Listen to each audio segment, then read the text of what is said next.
My lazy, gluttonous younger sister pretended to be mentally challenged for 10 whole years, tricking me into working like a slave for her.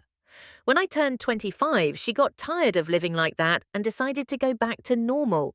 She went online and started live streaming, fabricating stories about how I had abused her for the past decade, gaining a huge following and making tons of money. She even stole my boyfriend. And me, I was attacked by the entire internet, fell into depression, and became the kind of rat people throw stones at in the street. Her life soared like a kite in the wind. Mine, I was forced to marry an old man living on a mountain and got tortured to death. When I opened my eyes again, I had returned to the moment right before she went back to normal. The stinky old man was gone. In front of me was a small factory workers bustling all around. I stood dazed for a second, then picked up my phone. June 14th, 2025.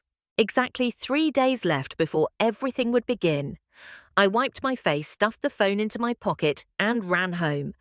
The apartment I was renting was in an old dormitory-style building in the city, ground floor, 2 bedrooms. I stood in front of the worn-out door, the kind that barely had any sound insulation. Inside, I could clearly hear Lam Nak talking on the phone and Tam. "I miss you so much. I can't stand living with Lam Nok for even one more day. I just want to be happy with you and Man Man." Her voice was syrupy sweet, clearly whining to the man on the other end. I clenched my fists because Antam, the one she was calling, was my boyfriend, and Lam Nyak was the sister I had taken care of for 10 years, the one thought to be mentally disabled. It was all fake. The fury rose like fire in my chest. I bit down hard to keep myself calm. Then I heard her continue. "How about we start live streaming tomorrow? We've already gathered enough video clips anyway. When the time comes, you just act along with me a bit, and we'll easily fool those idiots online. And Lam Ngok, who cares if she lives or dies? It's not like I begged her to take care of me. She's just some dumb girl moved by her own emotions. To be honest, I've never considered her my sister. In my eyes, she's just a worthless maid. Taking care of me was what she was supposed to do." "Oh, right." Her tone shifted. "How's the arrangement in your hometown? When the time comes, make sure you get her out of the way cleanly. Don't let anything leak. She still has a bit of money in her account. I know the password. There's even that apartment. Once she disappears, I'll take care of wiping everything." A buzzing filled my ears. All I could hear was Lam Nyak whispering her poisonous words. The world blurred before my eyes. The hatred surged up my throat. I had taken care of someone like her for 10 years, only to realize she was nothing but a heartless monster. In my previous life, I died a horrible death. The two of them took everything I had, used the lies about me to climb to fame, lived a life of luxury. Why was I wrong for taking care of her? She was the one who clung to me like a leech. I took a deep breath, forced myself to stay calm. This time around, I would make those 2 pieces of trash pay for everything.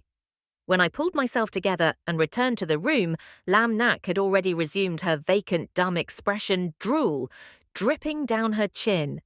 She knew I always came home at noon to cook for her, said she was hungry. In the past, I would have rushed over with a tray and fed her like a devoted servant. But now, only by digging my fingernails deep into my palm could I stop myself from lunging forward to strangle her. For the past 10 years, because of her, I gave up the university I had been accepted into just to afford her expensive medication. I worked 3 jobs a day, spinning like a top without ever stopping. And when she recovered, she used those years as evidence in a live stream accusing me of abuse. The result? She gained a horde of rabid fans, made a fortune, and was crowned by the internet as the flower that blooms among thorns, a symbol of strength and resilience, flourishing in hardship. Hardship.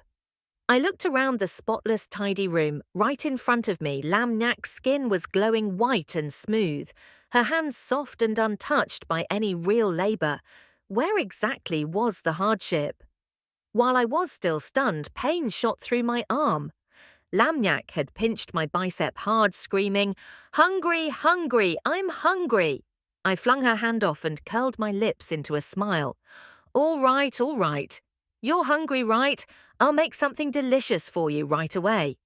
3 days left until Lamnak's live stream. I glanced toward the corner of the cabinet where she'd hidden the tiny camera she used to collect evidence. Later, all she needed to do was splice the footage a little, and she'd play the pitiful victim to milk sympathy from netizens again. I chuckled softly and turned away. I dissolved 2 white pills into a bowl of porridge imported medicine I'd scraped together every last penny to buy for her, 3,000 yuan for 5 pills, and Lamnyak never once took them, always threw them away in secret because the side effects were too strong. For a real mentally disabled patient, they wouldn't do much. But for a fraud like Lamnyak pretending to be brainless, different story. I cooled the porridge, my hand trembling slightly, not enough to be noticed, and said in my usual gentle voice, "Come on, eat up. This'll fix your hunger right away. Good girl." Lamnyak really was hungry. She devoured the bowl clean, then suddenly knocked the bowl over porridge, splattered all over the spotless floor. Huh, she was starting her usual dumb act. "Nyak, nyak, you're being naughty again." Hearing that Lamnyak rolled around, flailing, smashing furniture, bowls and chopsticks clattered to the floor, shattering. I stayed silent for a moment. As if on cue, I pulled out the big bamboo rod I used to scare her with before. Back then, I only ever raised it, never struck her. But now, I looked at her, pretending to tremble in fear, subtly adjusting her posture to fall into the camera's frame. I curled my lips slightly. "Hack, knack! I'm really mad this time. Why can't you just behave?" As soon as the words left my mouth, the bamboo rod in my hand came down hard. Lamnyak screamed. Red welts rose on her fair skin, a bit of blood oozing out. She clutched the wound, staring at me in shock and disbelief. Yes, that's the look. Now it looks real. I was so overwhelmed I almost cried. My eyes turned red, my blood boiling. I wiped away tears and spoke as gently as ever. "Knack, knack, why can't you just be a little good, huh?" Snapping back to her senses, Lamnyak went berserk. She screamed, trashed everything she could get her hands on. The living room became a wreck. Breathing heavily, Lamnyak glared at me with a flicker of triumph in her eyes. Bang, she locked herself in her room. She was waiting for me, as always, to obediently clean up the mess. No matter how filthy, how chaotic, as long as she opened the door next time, the house would be spotless again. A few years ago, there was a time she tried to snatch my phone, but failed, so she shamelessly peed and pooped right in the middle of the living room, making the whole place reek. Thinking back to that, I let out a cold laugh. I rummaged through the house and found the surveillance camera I had secretly bought, installing it high up on top of the fridge. Back then, she always threw a tantrum whenever I brought up installing cameras. I didn't understand why then. Now I do. She was afraid of exposing her true face. Once the camera was up, I quietly added medication to all the drinking water in the house. The kind Lamnyak hated the most, the kind she never dared to touch. 3 days was too short. I had to increase the dosage. Then I grabbed my bag and left. First stopped my 2 part-time jobs to request time off. The boss looked surprised and asked if something was wrong. I simply shook my head I might be moving away. He didn't ask more, just nodded and calculated my remaining pay. Next, I went to the bank. The teller greeted me warmly. I handed over my ID card. "Hello, I'd like to replace my debit card." Lamnyak knew the password to my old card and had secretly withdrawn money multiple times to give to Vuong Tam. Altogether, nearly 80,000 yuan. That money was gone now. I laughed coldly. Consider it buying them a matching pair of coffins. There was still 200,000 yuan left in the account. In my previous life, Lamnyak used that sum as a dowry. It changed her future mother-in-law's impression of her. After the wedding, their relationship became smooth and cordial. Not this time. Without that money, let's see how she handles that monstrous woman. I transferred all the funds into a new card, leaving exactly 0.25 yuan in the old one. Then I contacted the real estate agent who helped me buy the apartment, asking her to help list it for sale. I hadn't had the chance to renovate the place. I had originally planned to save a bit more, then fix it up so the two of us could move in together. Now, no need. I ran around all day. By the time I got home, it was already late at night. The moment I opened the door, a toilet brush reeking of filth flew straight at my face. Lam Nyak stood there furious. The house still looked like a pigsty, the living room filthy beyond words. Nak Nak, what's wrong? I've been exhausted all day and just want to rest a bit. There's still some leftovers in the fridge. Go eat that for now. Okay, I said while walking toward my room. Behind me, Lam Nak charged over in a rage, punching and kicking me, yelling in her fake slurred voice, "You bitch, worthless scum!" I dodged quickly. Images from my past life suddenly flashed before my eyes.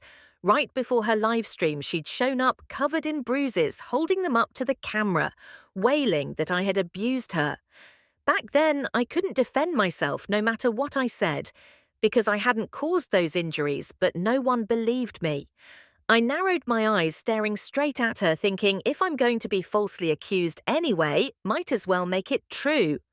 Lam Nyak, I'm your sister. Can you stop making a scene already? I need to rest too. Hearing that, Lam Nyak only got more enraged. She grabbed the broom next to her, ready to swing it at me. I yanked it away immediately and shoved her to the ground, hard. What more do you want from me, huh? You filthy brat, useless idiot. Haven't I treated you well enough, ungrateful bitch? I grabbed the broom and slammed it down, the same way she'd pretended to go crazy and hit me for years without remorse. Ah, you bitch, you dare hit me! Lamb! Nyak screamed in fury, wanting to fight back. But too bad I'd worked physical jobs for years. I wasn't weak. I tossed the broom aside, climbed on top of her, pinning her to the floor, then slapped her across the face again and again, like thunderclaps. I did. I hit an ungrateful snake, a disobedient monster. That's right, I hit you 10 years. I held back. Today I'm going to teach you a lesson in place of our parents. Are you listening, huh? Are you? Each slap landed without pause. I used all my strength, turning her face into a swollen pig's head, barely recognizable. The fake beauty was completely beaten away. Lam Nyak glared at me with hatred eyes burning, like she wanted to devour me alive. I grabbed her face. I gave you good food and nice clothes, and you still dare act all high and mighty. Then I flung my hand away. The feeling inside was exhilarating. I stood up and returned to my room. In the footage from the hidden camera, Lam Nyak was fuming. She jumped up and pulled out her phone, typing away furiously. I sneered she was clearly tattling to Vuong Tam. Vuong Tam arrived quickly, pounding on the door like he was going to break it down. I opened it, barely able to see his face, before he launched a kick straight into my stomach. A wave of intense pain tore through me. Cold sweat poured down my body. I clutched my stomach, lifting my head to glare at him. We had been together for 3 years. He always acted like he cared so much about Lam Nyak. I had stupidly thought he was the kind of person who'd love the whole family if he loved someone, but after coming back to life, I understood they were a pair of trash. From behind me, Lam Nyak threw herself into Vuong Tam's arms, sobbing dramatically. How could it come to this? Vuong Tam looked closely at her swollen face, eyes filled with pity. Lam Ngok, you're an animal. Lam Nyak is your own sister. You're a cruel woman. How could you beat your sister like this? I laughed coldly, my eyes like ice. She's my sister, not yours. Why do you care? Or did you forget I'm your girlfriend? At that, Vuong Tam's eyes flashed with disgust. Girlfriend? Let me tell you, as of today, you're no longer my girlfriend. The one I truly love is Nak Nak. If you weren't her sister, I wouldn't have even spared you a glance. He grabbed Lam Nyak's hand and pulled her inside, declaring, "Let's make this clear. Nak Nak and I have already registered our marriage. Since you can't take care of your sister, I'll do it." I froze for a moment but didn't say anything. He spoke with such righteousness, and Lam Nak pretended to cry in gratitude. They didn't even bother acting anymore. "Let's go, Nak Nyak. I'll help you pack. We're leaving this place." Vuong Tam paced around the house gathering Lam Nyak's things. She sat nearby, face smug and proud. I narrowed my eyes at her. "Lam Nyak, you're back to normal now, aren't you?" Her expression flickered for a moment, but she quickly switched to her act. "You filthy bitch! You're a filthy bitch! Ha ha!" I glanced at her wrist where small red welts had started to appear, a reaction to the medicine. I chuckled but said nothing more. Before the two of them left, I looked at Lam Nyak and said, "Lam Nyak, once you step out that door, I'm no longer your sister." Her back stiffened for a second, then she walked faster. The old bank card from the drawer was gone. I quietly closed the drawer, collapsed onto the bed, and curled up in the blanket. From now on, I was alone, no longer responsible for anyone else. In the middle of the night, I was jolted awake. Outside the door came faint noises. I immediately sat up, gripping the dagger I kept under the pillow. "That girl lives here, right? She's probably asleep already. Keep your voice down," Vuong said. "Tonight's the night." He can't wait any longer. A familiar voice. It was the same two men who had kidnapped me in my previous life. That scum Vuong Tam made his move earlier than planned. Panic surged through me. Two grown men too strong to fight off, and this place was far from the police station. If they got in, I'd be dragged away for sure. Those monsters were pros at kidnapping, experts at evading the police. What should I do? My palms were slick with cold sweat. I pressed myself against the door, listening to their footsteps drawing closer. Despair wrapped around me. I regretted being so careless. The bedroom door creaked open quietly. Two large figures slipped in silently. They even had a key. "Lam Nyak, you filthy traitor, Ang Kwong, no one's on the bed." I immediately jumped up and bolted toward the door. "There she is, get her! No need to rush, she's not getting away." Kwong's calm voice snapped me awake. The front door had been locked from the outside. I pivoted and ran into Lam Nyak's room, slammed the door shut and pushed the wardrobe in front of it, terrified they'd unlock it with a key. "Lam Nok, you won't escape." The light in the living room flicked on. The man's coarse voice, tinged with a regional accent, made my skin crawl. My body shook uncontrollably. I slapped myself hard across the face to stay focused. Bang, bang, bang! The pounding grew more intense. The door wasn't going to hold much longer. Suddenly an idea struck me. I pulled out my phone. Lam Nyak's room was right next to Aunt Trong's place. Every day, Aunt Trong danced at the square. She had a massive speaker loud enough to shake the whole block. She didn't know how to use it, so her son had set it to auto-connect via Bluetooth. Just get close and it connects. I had helped her with the settings once before. Now all I could do was bet on that. "I've called the police," I shouted through the door.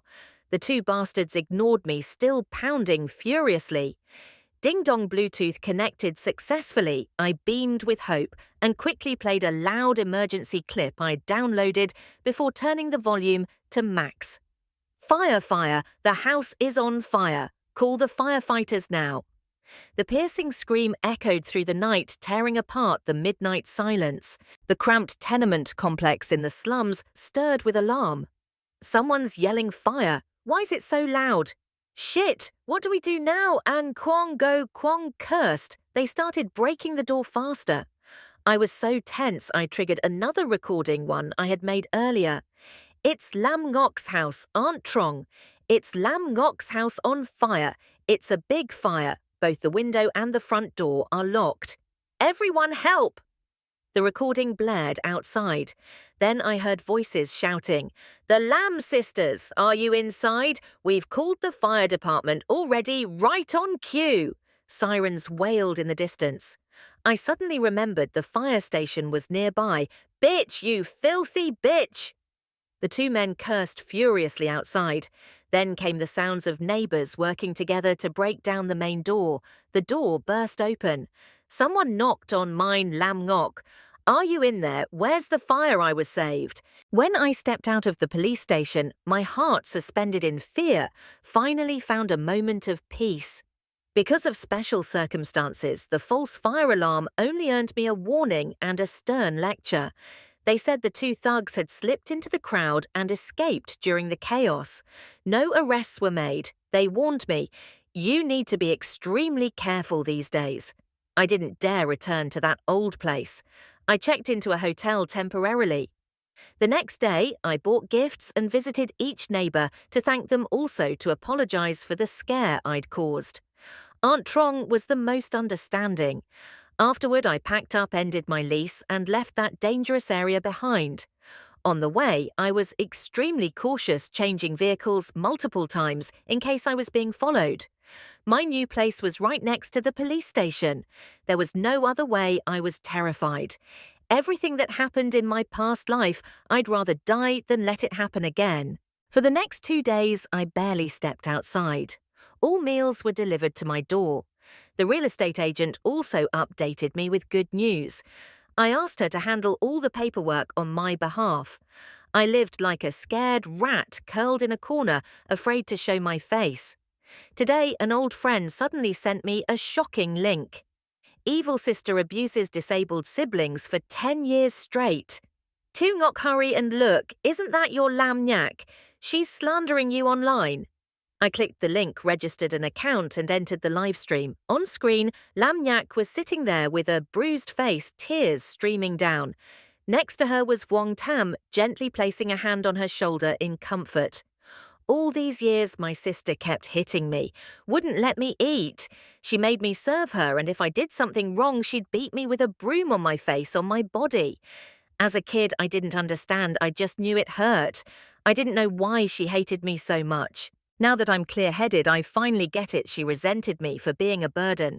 But really, if she hated me, she could have just said so. I wouldn't have held it against her. I could have left. What she shouldn't have done was pretend in front of others that she was sacrificing everything for me. There was even a charity that thought our situation was tragic and donated to me, but all the money went straight into her hands. As she spoke, she wiped her tears. Honestly, her bruised face didn't look as pitiful as it had in my past life, almost comical now. But the impact still strong. The viewer count kept skyrocketing, 10,000, then 15,000. The comments were a barrage of hatred toward me, worse than scum post. That sister's address, I'll go teach her a lesson myself. Having a sister like that must be bad karma for 8 generations.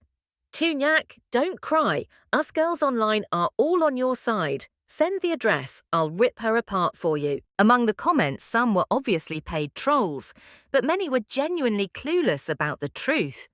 Lamnyak cried, then suddenly gave a foolish laugh. She tried to cover her mouth, but sharp-eyed netizens noticed. Why does she still look a little dumb? Didn't they say she's recovered? Yeah, shame. Such a pretty face still stuck in that dazed look. She clearly hasn't fully recovered. Host maybe get a second opinion. I curled my lip in a smirk. The meds are kicking in slow.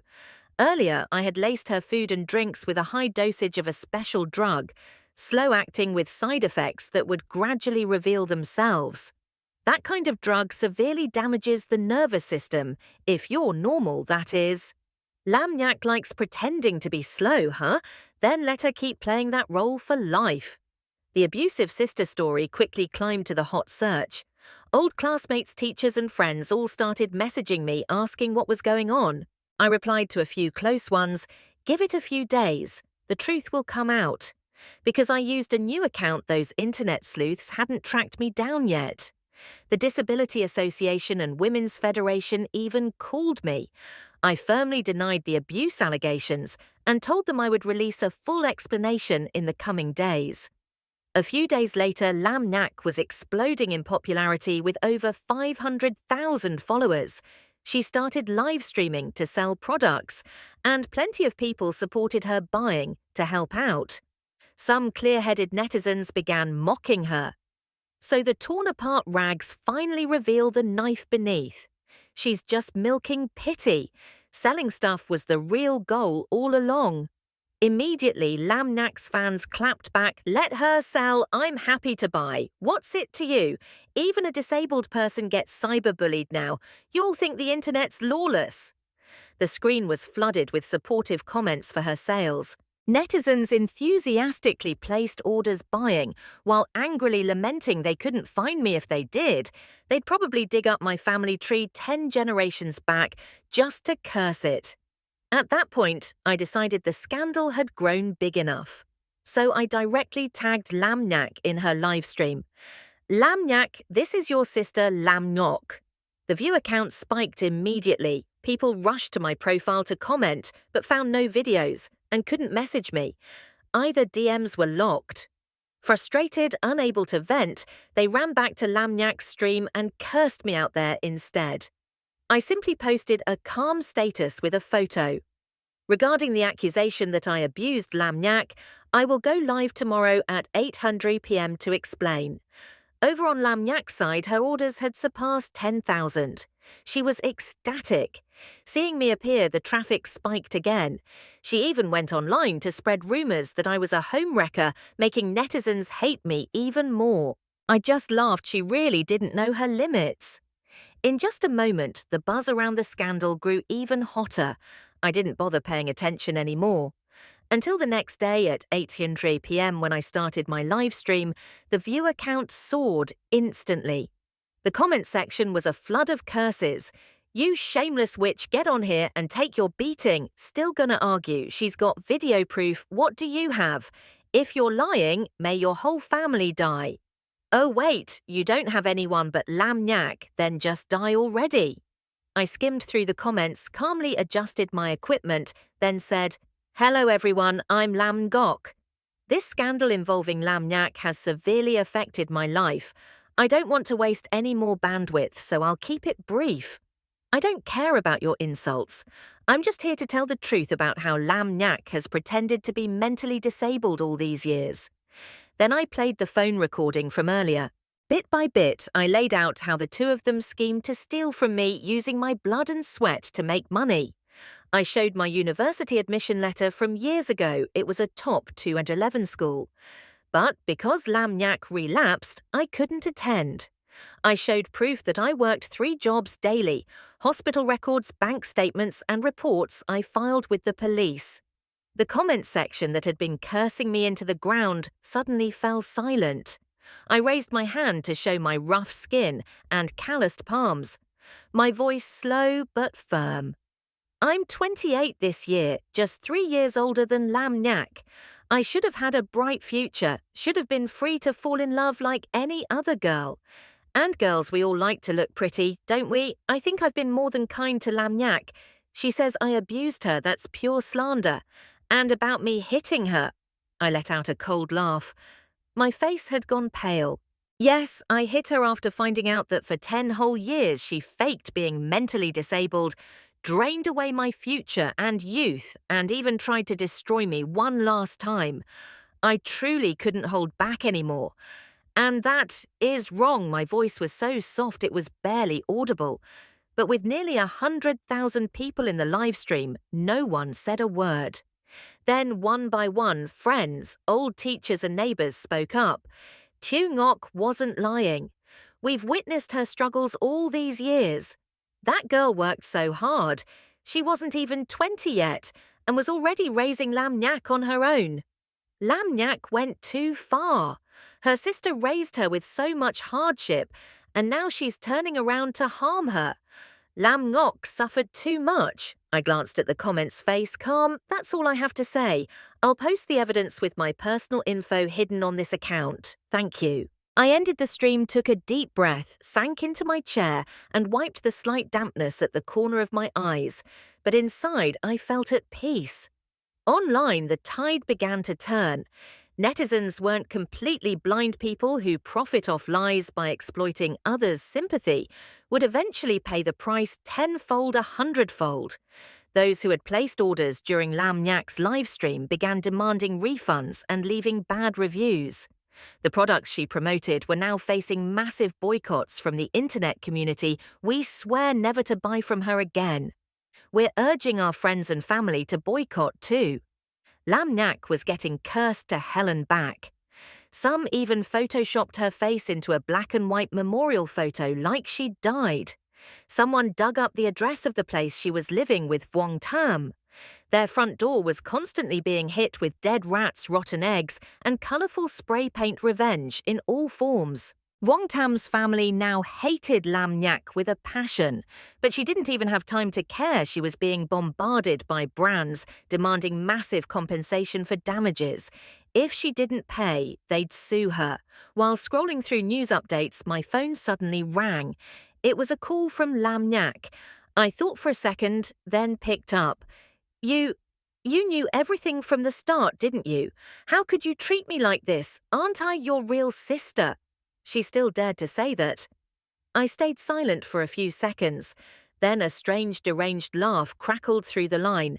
Lam Nyak started screaming, her voice shrill enough to make me pull the phone away from my ear. What did you make me drink? Lam Nok. Why am I like this now? Suddenly a loud crash like a phone being slammed to the ground, then the sharp slap of a palm hitting skin. Didn't you say everything would be fine? You bitch! I'm in this mess because of you. Vuong Tam's voice rang out furious and venomous. I went cold for a moment, then it all clicked. If people in Vuong Tam's hometown were involved in trafficking women, then someone like him, born and raised in that place, could he really be a good person, sister? Sis. Lam Nyak's wails resumed, filled with despair. Please save me, I'm begging you. Just give me the 200,000 yuan in your account, and Vuong Tam won't hit me anymore. I know I was wrong. Please. Then more crashing sounds echoed through the line. I hung up without hesitation. I no longer had it in me to believe a single word from her mouth. What if the two of them were just putting on another act to scam me again? The money from selling the house had been transferred to my account, a total of 400,000 yuan. That little apartment I once bought turned out to have risen significantly in value thanks to its prime location. Not bad at all. In the days that followed, I began planning for my future. A sense of relief bloomed from within. Lam Nyak and Vuong Tam called me like crazy, but I didn't bother answering. Then the police called too. The evidence I'd previously submitted wasn't enough to clearly prove Vuong Tam's involvement with the two men who had once tried to kidnap me. What a shame. But then I suddenly remembered if I knew that Vuong Tam's hometown was notorious for trafficking women, why not report that to the police? So I told the authorities everything I knew. They took it very seriously. In my previous life, after I'd been sold to that remote village, I once met another girl also kidnapped. She had only been 16. Based on the timeline, there might still be time to save her. The police were already investigating. I remembered that she had been sold to a family as a wife for their mentally disabled son, bought solely to bear him children. Since I had a few specific details, the police asked me to come in to explain more clearly. I thought for a moment, then grabbed my coat and left the house. When I stepped out of the station, night had fully fallen. I walked while staring at my phone, still trying to recall if I'd left out any critical details. Sister. A soft voice behind me made me freeze. I turned stiffly around and saw Lam Nyak, someone I hadn't seen in a while. She looked much thinner, her arms covered in greenish-blue bruises. I glanced at the police station not far behind. That gave me a little sense of safety. How did you find me? Did you forget our phones used to be synced with location tracking? She smiled, speaking casually. A bad feeling surged in my gut. I glanced around, no sign of Vuong Tam anywhere. Why are you looking for me, Lam? Nyak slowly walked toward me, her voice still airy as a breeze. Nothing really. I just wanted to ask. That medicine you gave me that day, I didn't even drink it all, so why did the side effects hit me so hard? The smile on her face sent shivers down my spine. I subtly shifted my foot slowly, backing toward the police station, and replied, How would I know? What you think I'm scared of you, she went on. Lately my mind's been foggy. Sometimes I start remembering the past. You know there are times I truly miss the days you took care of me.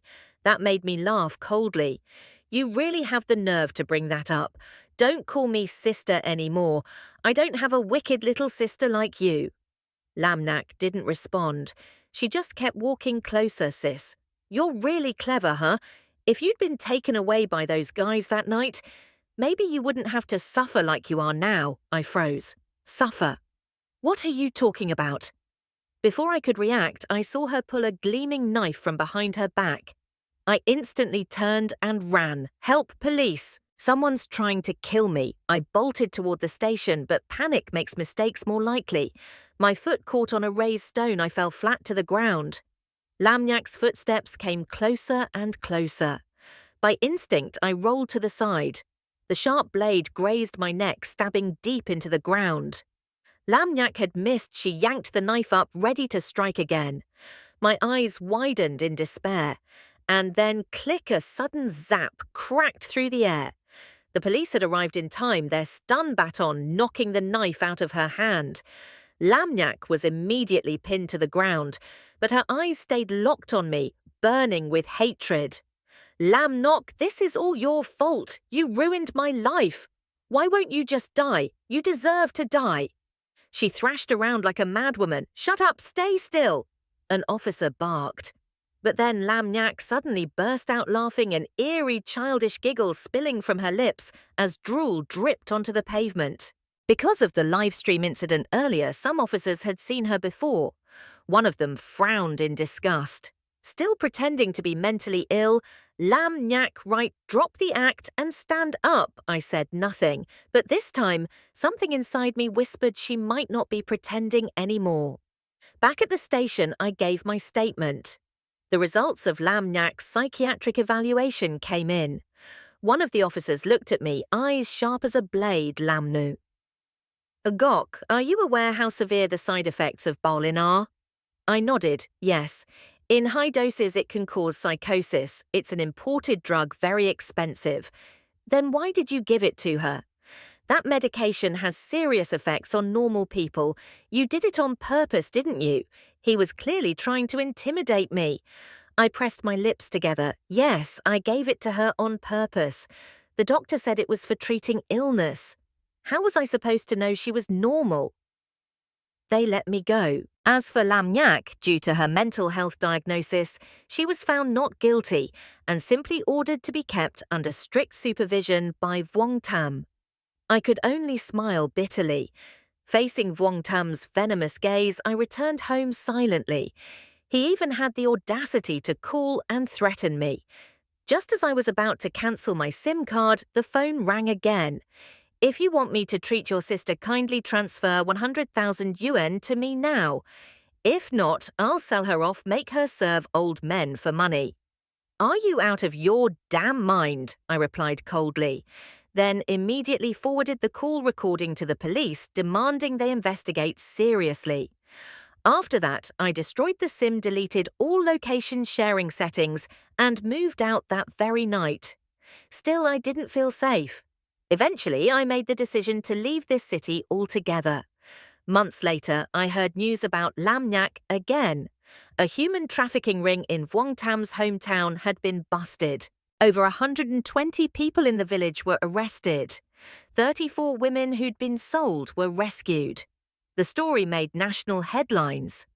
On a news broadcast, a fleeting image flashed by and I recognized a familiar silhouette. Thin, stooped. Her dazed, vacant face looked lost. Someone was placing a jacket gently over her shoulders. The internet quickly caught on and started asking me what really happened. And me, I honestly didn't know what to say. Vuong Tam was sentenced to death. Turns out he was the mastermind in that village, the one who lured vulnerable young women from big cities. He only targeted girls who had no parents, no support system. Those with families with someone to rely on, he wouldn't even touch. At first, he set his sights on me, but after coming to my home, he got hooked on Lamnak instead. Right from the first meeting, Lamnak had no shame. She seduced him willingly. And for a man like him, who was used to prey begging at his feet, of course, he didn't turn her down. He was amazed by how cruel she could be.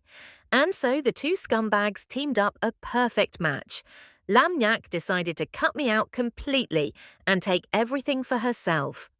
Vuong Tam knew how powerful internet fame could be, how much money it could bring, and together they created that twisted scheme. I sighed. If all of this was true, then maybe in her past life Lam Nyak's ending wouldn't have been much better either, but now, none of it had anything to do with me anymore. The police station called again this time about Lam Nyak. They said I was still listed as her only legal guardian and I had to take her in. I paused. The words of outrage nearly burst from my throat, but I swallowed them back. In the end, I answered coldly, Lam Nyak once tried to kill me. Now you want me to take care of her. I'm sorry. I can't do that. Then I hung up without hesitation. I began making new plans for my life. All the chaos online had unexpectedly helped me gather a decent following, especially those blind obsessive fans, most of them young. I saw them as potential customers. So I started working as a beauty blogger. What caught the most attention was the shocking transformation, a chubby, dark-skinned, unattractive girl, turning into a stunning beauty after a proper makeup routine. The response was amazing. My life slowly began to stabilize. All I wished for now was a peaceful, happy life. I used to believe if you treated people sincerely, they'd eventually understand. But after being used for 10 years by my own sister, robbed of everything, pushed to the brink of death, I finally realized blind kindness only gives others more room to hurt you. Family isn't always about love. Sometimes it's a chain of moral obligation you're forced to wear. This time around, I'm no longer the idiot who sacrifices everything. I've learnt how to stay calm, stay sharp, collect evidence, and protect myself. Because I now know if you don't speak up, don't fight back, you'll be trampled underfoot forever. I don't need anyone's pity.